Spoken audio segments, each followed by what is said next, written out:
berbahagia, kembali kita berjumpa di hari Minggu tanggal 23 Januari 2022. Bersama dengan Gereja Semesta, hari ini kita memasuki hari Minggu biasa yang ketiga.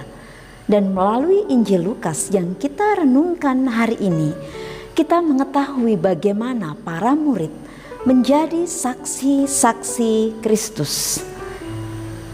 Mereka menyaksikan sendiri, mengikuti dan mengetahui bagaimana kisah perjalanan hidup Yesus, bagaimana Yesus berkarya di tengah dunia saat itu. Dan mereka mencoba untuk merangkai kisah itu sehingga kisah itu sungguh menjadi kisah yang penuh dengan kebenaran. Pada generasi berikutnya tentunya kisah-kisah itu dicoba untuk dirangkai menjadi sebuah kitab suci yang saat ini kita gunakan sebagai dasar bagaimana kita mengenal Yesus Kristus. Saudara-saudari yang dikasihi dan mengasihi Tuhan, menjadi saksi kebenaran bukanlah hal yang mudah. Karena pasti banyak sekali tantangan kesulitan yang harus kita hadapi. Dan seperti para murid menjadi saksi Kristus, Yesus pun mengamini bahwa apa yang telah tertulis pada zaman Nabi Yesaya itu pun nyata dan benar adanya.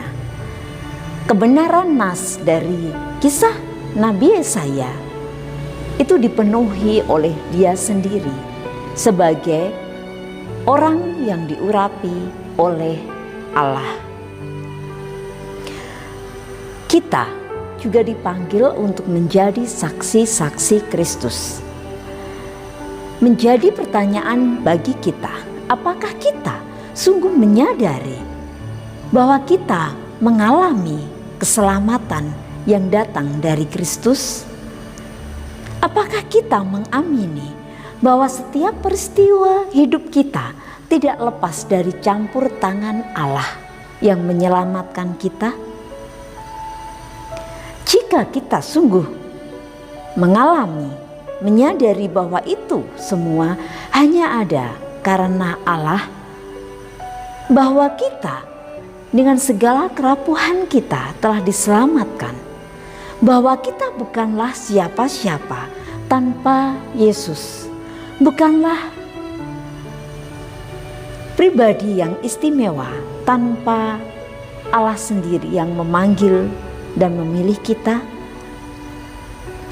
Kita tidak bisa melakukan apa-apa tanpa Yesus yang menolong kita. Jika semuanya itu sungguh kita amini dan kita imani bahwa Yesus Sang Penyelamat, maka marilah di tengah gereja, di tengah dunia dan masyarakat, kita pun dipanggil untuk menjadi saksi-saksi Kristus. Bahwa hidup kita ada saat ini karena semata-mata Yesus yang telah menyelamatkan kita.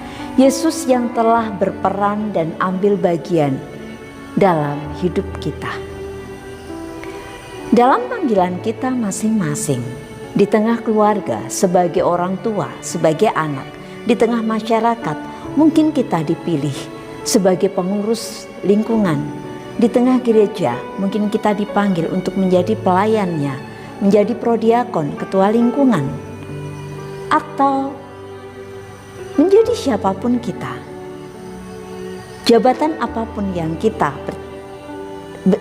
dapatkan, marilah semuanya kita syukuri.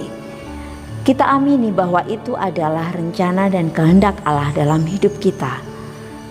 Disitulah sarana kita untuk menjadi saksi-saksi Kristus yang mewartakan sukacita, mewartakan kebenaran dimanapun kita diutus. Semoga berkat Tuhan memampukan kita semua untuk menjadi saksi-saksi Kristus. Kau tidak ada